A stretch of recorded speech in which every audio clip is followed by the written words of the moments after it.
झूठी एफआईआर काटी गई। आपको हम एफआईआर की कॉपी दे रहे हैं, आप देखें, आप पढ़ें, आपको पता चल जाएगा। जो एफआईआर करवाई है उन्होंने साफ उन्होंने खुद अपने बयान में लिखवाया है कि हमारा जो है केस चल रहा था और डेट रखी गई थी कि जो मेजरमेंट होगी ज़मीन की, मगर उन्होंने खुद आकर पहले ही ज़मीन पे आके कब्जा किया, दीवार बनाने की कोशिश की। जब हमारे भाई वहाँ पे पहुँचे तो उनके ऊपर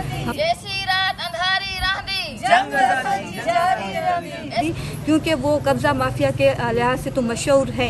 उसके बाद तो पूरा आपको पता है कि मशहूर है। उसके बाद में जो है बंगला बनाया, कब्ज़ा करके स्कूल की प्रॉपर्टी के ऊपर बंगला बनाया और अपने अब वो गुंडे तैयार कर रहा है ओके, अपने सखर की जो बची प्रॉपर्टी है उस पर कब्ज़ा करवाना चाह रहा है। उन्होंने आज वो मिसाल दे दी, सामने आ गई, हलफ उठाते ही अपनी बदमाशियाँ शुरू कर दी। मुझे अफसोस तो इस पे एसपी पे आ रहा है कि मुझे शर्म आ रही है कि एसएसपी वो कहलाने के लायक ही नहीं है।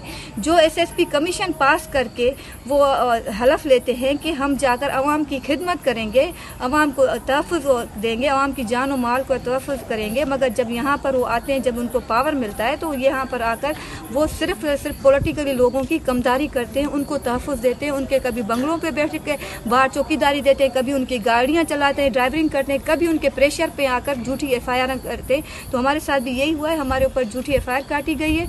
हमारा मुतालबा यही है कि जो हमारे साथ नाइंसाफ़ी हुई है, हमारी एफआईआर काटी जाए।